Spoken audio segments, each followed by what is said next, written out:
प्रणाम गुरुजी। खुश रहो बेटा। गुरुजी बस कुछ संदेह थे तो उसके लिए मैं आ गया यहाँ पे। ठीक किया। और ये था कि मैं मतलब गुरुजी की तलाश में था बहुत पहले से। ठीक किया बेटा। तो एक वक्त था 10 मार्च 2021, तो महाशिवरात्रि का समय था। तो मैंने उस दिन वैसे ही फास्ट रख लिया था और रात के वक्त मतलब कि स्टार्टिंग में ही ना शिव जी के सॉन्ग सुन रहा था।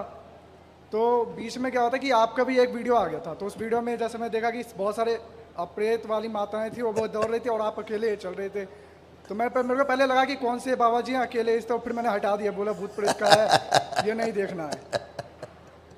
पर यह है कि जब मैं वीडियो देखता हूँ मतलब बहुत सारी चीज़ें, तो आचरण भाव सारी चीज़ें तो मुझे बहुत सब कुछ सही लगता है, अलग ही लगता है। ठीक है, वैसे मतलब कईयों के मैंने सुने हैं प्रवचन बहुत अच्छे होते हैं लोगों के, पर आचरण में उतना नहीं दिखते हैं। आप अनुभव नहीं है, प्रमाण नहीं है। हाँ, आपके वाले में तो अभी भी बैठ के मैं यही सिर्फ देख रहा हूँ कि क्या हो रहा है।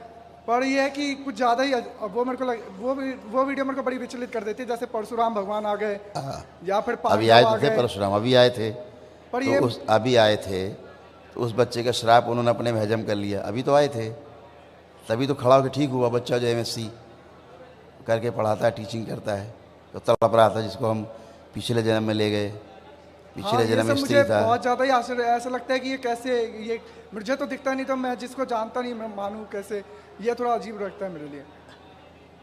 ये बेटा शिव का दरबार है, तो शिव के सारे भक्त और शिव के सारे शिष्य सृष्टि में जितने भी हैं वो सभी यहाँ उपस्थित हैं और सदा उपस्थित रहेंगे। इसीलिए आप क्षण में ठीक होते हो। इसीलिए आपका 25 साल का, 30 साल का, 50 साल का जो कष्ट है, जो कभी गया नहीं, जाता नहीं, दरबार में क्षण में गायब हो जाता है। इसीलिए गायब होता है कि शिव का दरबार है ये, गुरुओं का दरबार है, पूर्ण गुरु का दरबार है ये। मैं पहले सोचता था गुरुजी की जो पूर्ण गुरु हैं वो तो दिखेंगे ही नहीं, क्योंकि वो तो छुपे हुए होंगे। अभी यूट्यूब पे देखा तो मेरे को यकीन नहीं होता कि ऐसे भी दिख सकता है कोई। और दूसरी चीज़ ये है कि जैसे आपने कहा कि कष्टों को ख़त्म कर देना और ये सब चीज़ें, तो मेरे ख्याल से कर्म को तो भोगते रहना भी चाहिए ना, ताकि वो कट जाए। या फिर कर्म जैसे कि आपके माता पिता हैं। हाँ है। माँ को या पिता को कैंसर हो जाए जी, ठीक ना करे भगवान, लेकिन हो जाए मान लो, जी जी, आप क्या चाहोगे? माता पिता अच्छे हो जाएं या कर्म भोग करके भोग के मर जाएं? जो ईश्वर की इच्छा हो। आप चाहे तो मर जाए माता पिता? मैं कुछ नहीं चाहता, मेरा को अपने हिसाब से कुछ नहीं चाहिए। परिवार में हो तो इतना हाँ, निकृष्ट हो जाओगे, वैसे जरूर इतने निकृष्ट और इतने वो बन जाओगे सेल्फिश कि कुछ सोचोगे नहीं माता पिता जिन्होंने पैदा किया आपको। नहीं, उनके लिए अपने तरफ से प्रयास पूरा करूंगा। करोगे ना? क्यों करोगे? प्रयास पूरा करूंगा। क्यों करोगे? मेरा कर्तव्य है। गलत हो गया ना यहाँ, अब आ गए ना वही, ये कर्तव्य है हमारा, ठीक है। तो अगर बात सोचा रहे तो माता पिता कर्म हो गए मर जाए, क्या लेना देना, क्यों हम करें कर्तव्य? वो तो कर्म हो गए उनका, ऐसा तो नहीं सोचते। फिर हम क्या करते हैं, अपना कर्तव्य निभाते हैं कि किसी तरह से अच्छे हो जाए, करते हैं।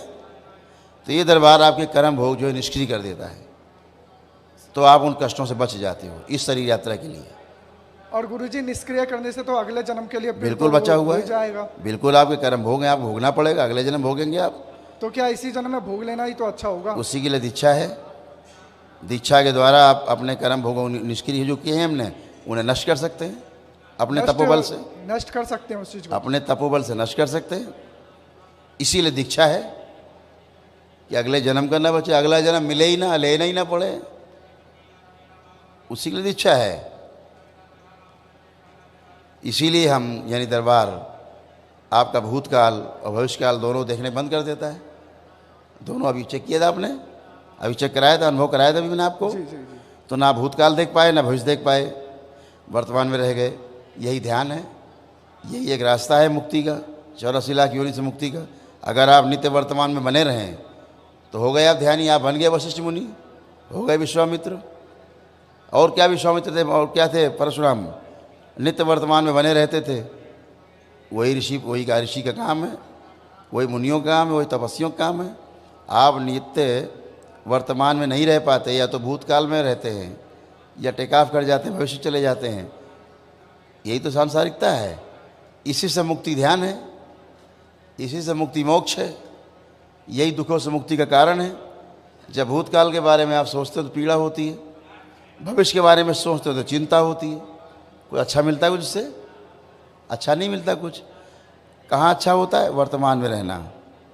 ठीक है, तो आपको दरबार वो शक्ति भी देता है, साधना में आपको आगे बढ़ाता है, ताकि अपने कर्म भोगों को आप स्वयं ही नष्ट कर सकें, ताकि आपको अगला जन्म ही न लेना पड़े।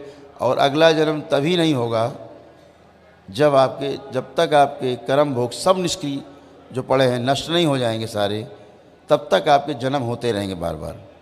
और जैसे ही आपके सारे कर्म भोग आपके तप से नष्ट हो जाएंगे, अगला जन्म खत्म, मुक्ति, वही मोक्ष है। गुरुजी, जैसे मैं गीता पढ़ता हूँ तो गीता में तो ऐसे दो चीज़ें दिखते सुनने में आती है, एक सांख्य योग, एक कर्म योग। तो ये दोनों में से एक ही पथ चुनना होता है। मुझे समझ ही नहीं आता कि ये दोनों है क्या और मैं कौन सा चुनाव कर रहा हूँ। देखो, किताब में जाओगे तो फंस जाओगे। आप किताब में जाओगे, गीता हो, रामायण हो, कोई भी ग्रंथ हो, उपनिषद हो, शास्त्र हो, पुराण हो, इनमें आप जाओगे फंसोगे। हमेशा ध्यान रखना। तो इनमें जाऊँ ही ना? नहीं नहीं, जाओ, हम बता रहे हैं जो हमें थोड़ा सा पता है वहाँ से चर्चा कर रहे हैं। हम कोई पूर्ण गुरु तो है नहीं, ठीक है, हम भी तुम्हारे जैसे हैं। अभी तुम यहाँ बैठ जाओ, एक ही बात है हमारे लिए। तुम यहाँ बैठो, हम वहाँ खड़े हो जाएं, एक ही बात है। हम कोई भगवान थोड़े ना हैं, हम कोई गुरु थोड़े ना हैं। पर गुरुजी आप पहले सीढ़ी है ना, आपके जाए तो हम आगे जा ही नहीं सकते। क्यों नहीं जा सकते यार? मैंने इतना एनालाइज किया कि ईश्वर ईश्वर पुकारने से भी पहले ईश्वर एक सहारे के लिए भेज देते कि ये है, तो उसके माध्यम से ही दूसरे तीसरे चरण तक पहुंच सकते हैं। किताबों की बात, आपने गीता की बात की। हाँ। किताब पढ़ करके मोक्ष पाना सपना है, ये हो नहीं सकता कभी। किताब पढ़ने के बाद आप भ्रमित रहेंगे, ठीक है। जितने भी दर्शन हैं आप सब पढ़ डालो, आप दुनिया के सबसे भ्रमित इंसान बन जाएंगे। हाँ। क्या करें समझ नहीं आएगा। हाँ हाँ। ठीक जी। फिर क्या आवश्यकता पड़ेगी ये गुरु की, कि क्या करें। जी। तो अगर वही काम पहले कर लिया जाए, ग्रंथ पढ़ के भ्रमित हुआ जाए, उसके पहले बिना ग्रंथ पढ़े ही हम गुरु से रास्ता पूछ ले भैया, ठीक है, हम नक्शा वक्शा खोल के देखें किधर जाना है, 1 घंटा लगाएं, उससे अच्छा राहगीर कोई खड़ा है मिल गया, भैया किधर जाएं बता देगा, आगे जाके बाएं मुड़ जाओ, काम खत्म हो गया, वो गुरु हो गया उस समय। 1 घंटा बच गया तो शरीर यात्रा बच गई। तो किताब पढ़ करके मुक्ति का मार्ग नहीं मिलता, मोक्ष नहीं मिलता, भटकाव मिलता है। आप किताब पढ़ करके अच्छे कार्य कर सकते हो, अच्छे काम कर सकते हो, आप अच्छे बन सकते हो, लेकिन मुक्ति पा जाओगे ये असंभव है। मुक्ति मिलती है आपके अनुभव से, और किताब से आपको सिर्फ सूचना मिलती है, ठीक है। क्या मिलती है? सूचना मिलती है, इन्फॉर्मेशन मिलती है। तो इन्फॉर्मेशन में और नॉलेज में बुनियादी फ़र्क है। जो इन्फॉर्मेशन है वो उधारी का है, और जो नॉलेज है वो हमारी अपनी संपत्ति है, ठीक है।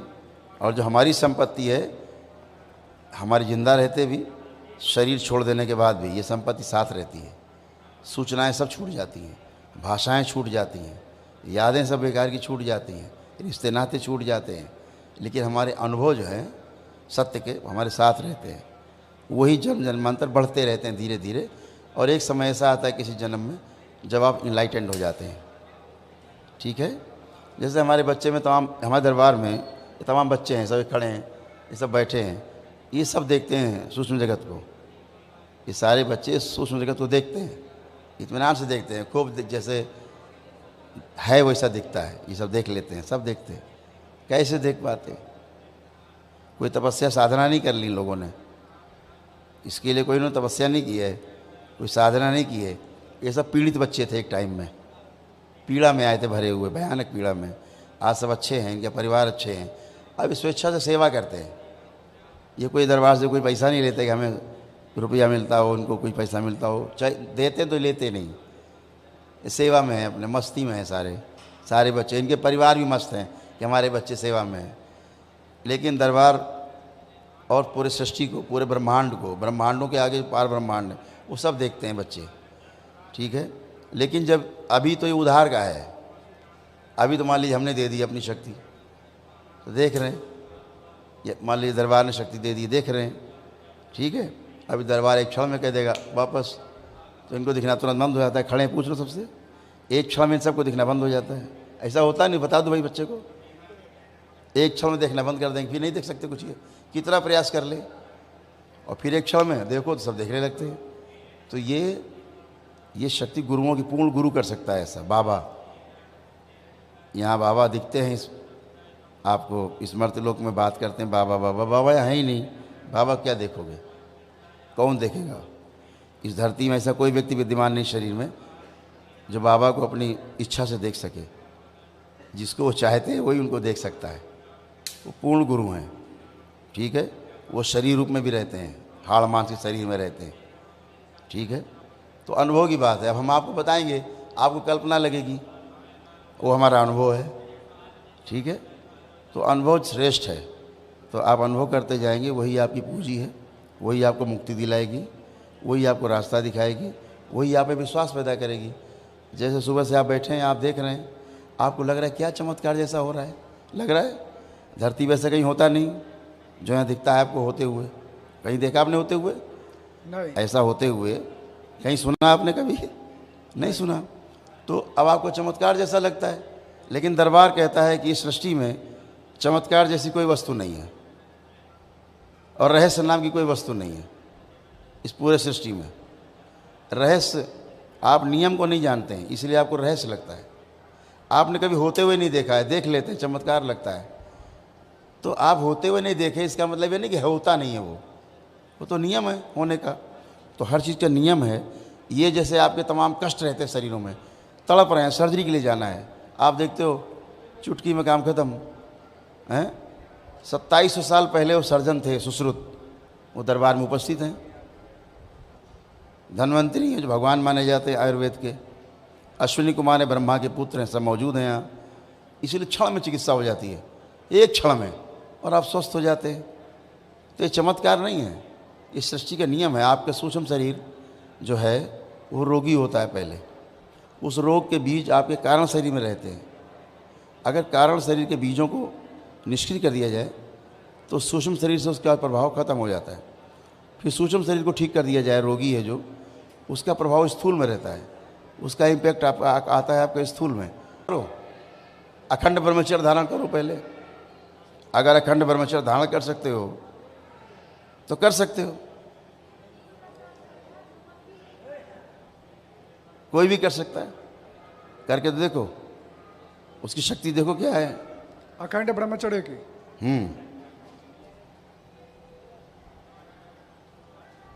क्या होता है अखंड ब्रह्मचर्य? शरीर से, शरीर मन और आत्मा, मतलब कि मन वचन कर्म से, हाँ, तीनों से, आसक्तियों से दूर रहना। दूर नहीं रहना है, ब्रह्म के आचरण में रहना। दूर नहीं रहना। दूर कहाँ जा सकते हो, दूर जाने की जुगाड़ ही नहीं है। साथ में रह करके भी जी, मन से उस चीज में भाव न रहना, साथ में रह करके भी निर्लेप रहना, ठीक है। तो आप भी कर सकते हो, इसमें क्या आपत्ति है? कोई भी कर सकता है, कोई भी इनलाइटेंड हो सकता है, कोई भी बुद्ध बन सकता है। सबकी संभावनाएं प्रत्येक व्यक्ति के साथ मौजूद हैं। कर्म तो करो। अगर आप रोजी रोजगार के लिए आगे बढ़ते हो तो आप उसमें आगे बढ़ जाते हो प्रयास करके। आप ऑफिसर बनना चाहते हो, प्रयास करके वही बन जाते हो। आपने प्रयास किया उसके लिए। आपने बुद्ध बनने का प्रयास नहीं किया है, इसलिए आप बुद्ध नहीं बन पाते। इतनी बात तो है। एक आदमी बुद्ध बनने का प्रयास करता है, बन जाता। हम कहते हैं कैसे हो गया? वो तो हो इसलिए कि प्रयास किया है। आप प्रयास नहीं करते, केवल बातें करोगे, केवल सोचते रहोगे कि हमें अधिकारी बनना है, सोचते रहो, बातें करते रहो, कुछ नहीं होगा। होगा कैसे? करने से, अनुभव करने से होगा, एक्सपीरियंस होगा। किताब इसलिए है, गीता, रामायण, पुराण इसलिए है, महाभारत। आप जो भी कार्य करते हैं वो माइल स्टोन की तरह है। आप बुक में जाके देख सकते हैं कि मैं जो कर रहा हूँ ये ठीक है या नहीं। इतने के लिए किताब है, पढ़ करके करने के लिए किताब नहीं है। भ्रमित हो जाओगे। एक किताब कुछ बोलेगी, दूसरी किताब कुछ बोलेगी। तो आप जो जी रहे हैं उसको आगे कैसे जी रहे हैं, जीते चले जा रहे हैं। तो हम सही जा रहे हैं कि नहीं जा रहे हैं, इसके लिए माइल स्टोन लगे हुए हैं सड़क किनारे। लेकिन माइल स्टोन पे पकड़ के बैठ गए। दिल्ली 360 किलोमीटर दूर, वो 360 रहेगी दूर, पकड़े रहो किताब। वो नहीं 1 किलोमीटर घटे बढ़ेगी नहीं।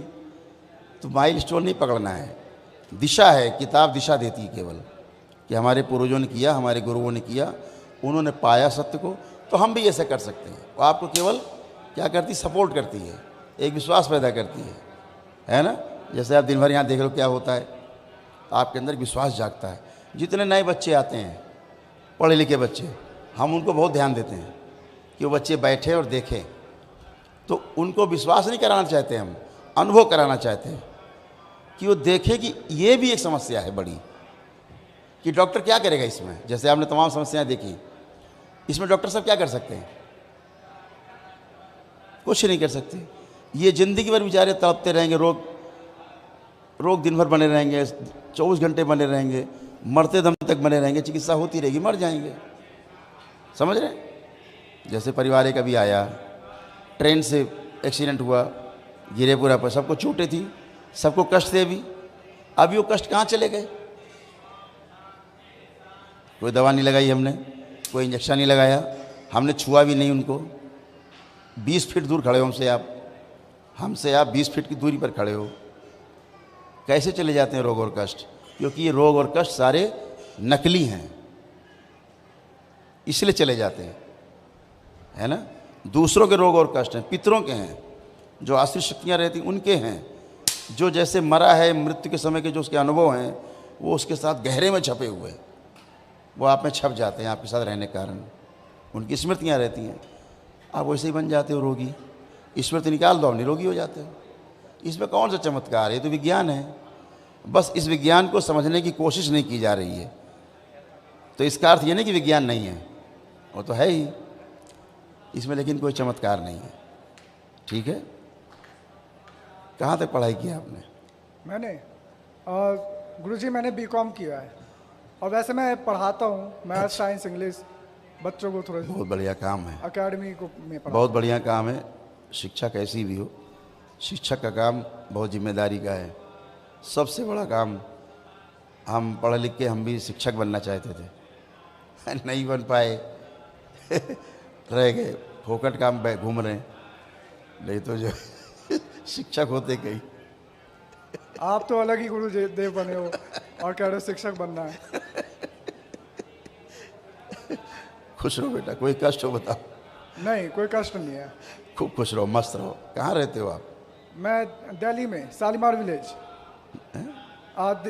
दिल्ली में रहता हूँ, शालीमार गांव। अच्छा, खुश रहो बेटा, खूब स्वस्थ रहो, प्रसन्न रहो। अच्छा गुरुजी, आगे के लिए आपके हिसाब से क्या आज्ञा रहेगी? कुछ आप आज्ञा करना चाहें, अगर हमारे जीवन को देखकर अगर आपके अनुभव से कुछ लगे, कुछ आप मार्गदर्शन कर सकें। हमेशा उधार की चीज़ नहीं लेनी चाहिए। अपने अंदर जो हमारा, जहाँ रुचि है हमारी, पहले ढूंढो कि हमारी रुचि किस में है। अपनी रुचि को जो है वही पेशा बनाओ। जैसे आपकी रुचि चित्रकारी है, चित्रकारी करना, तो फिर आप सोचो चलो हम टीटी बन जाते रेलवे में, आप कभी सुखी नहीं रहोगे, आप तृप्त नहीं रहोगे। तो चित्रकारी को पेशा बना लो, उसी को दाल रोटी के जरिया बना लो, तो सेटिस्फैक्शन भी हो गया, व्यवसाय भी हो गया। तो जो आपकी रुचि है उस पर ध्यान दीजिए। जब रुचि रहती तो आप ज़्यादा समझते हो। ठीक है, खुश रहो।